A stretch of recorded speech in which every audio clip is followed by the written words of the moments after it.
Taylor Russell, Logan Miller star in Escape Room 2. I did not know that there was an Escape Room 1. And I was very impressed with the trailers I had seen over the last few weeks and thought, I want to see this movie.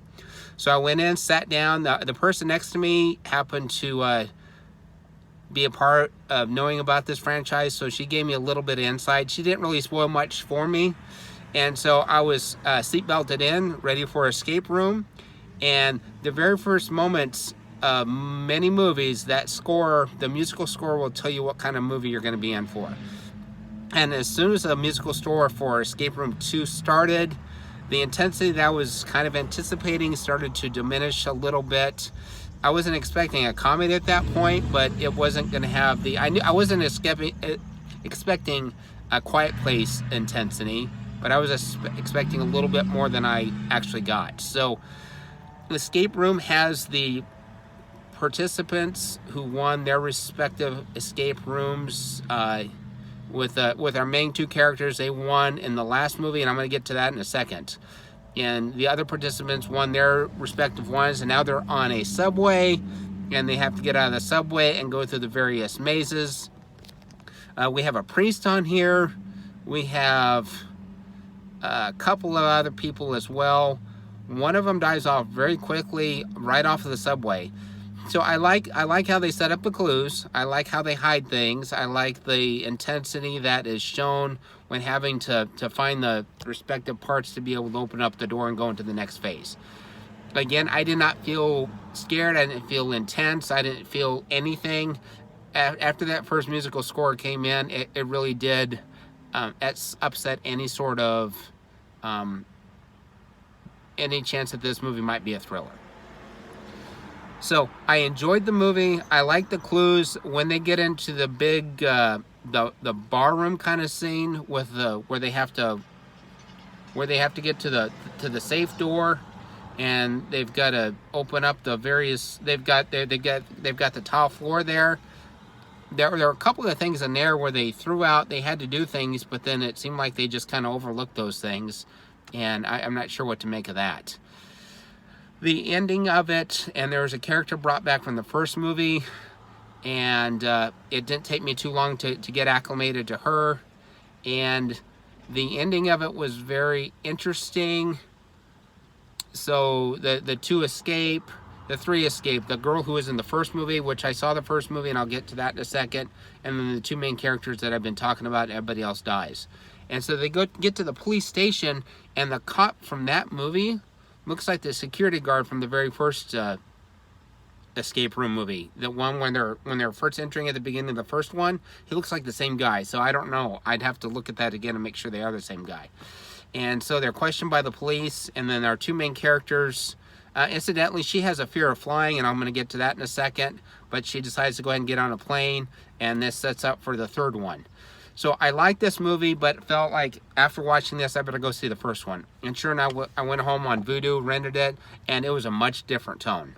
It definitely, I could definitely see the appeal of the first one. It was much more intense, much more inviting.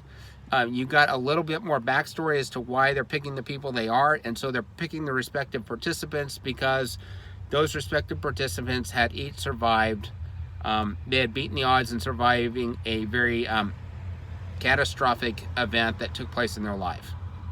And so you have these 4 or 5 people, and I'm looking at Escape Room 1. I'm going to run these two videos together. So Escape Room 1, we set up the premise, and I like the fact in Escape Room 1, all the characters survive for a little while. Escape Room 2, none of them made it out. One of them died in the first, in the subway part. In Escape Room 1, we actually got to see the characters for at least 2 of the rooms. And we got to build some rapport with them, and I like that. And I kind of wish they would have done that with Escape Room 2. With Escape Room 1, I also like the intensity a lot more. I like getting to know each of the characters, some of their backstory, and especially when they get into the section where their respective bedrooms, their files, are all laid out. We get to know them a little bit, and obviously 2 of the characters did not survive to this point, and I still appreciated that. And then we get to the end of that movie, and then the main character, the girl in the movie, she's trying to describe this to the police, and that whole room changes from the escape room that it was to now it's a rundown ghetto kind of looking apartment building. And so she's trying to explain all this, and she sees all the writing and everything that is put up on the walls that only she can see, and then breaks off to the bad guys who are talking, and it gets into the airplane conversation that we get on the tail end of the second one, which is setting up for the third one. So obviously we're going to have an Escape Room 3. It's going to be up in the air, and ironically enough, this is her big fear because her mom died in a plane accident. So it's going to be interesting to see what Escape Room 3 looks like. So again, it's a good movie. Escape Room 2, I think for those of you who have not seen Escape Room 1, do what I did. See Escape Room 2 first, and then go ahead and go see Escape Room 1. You're not going to miss much. It's not that hard of a movie to catch up on.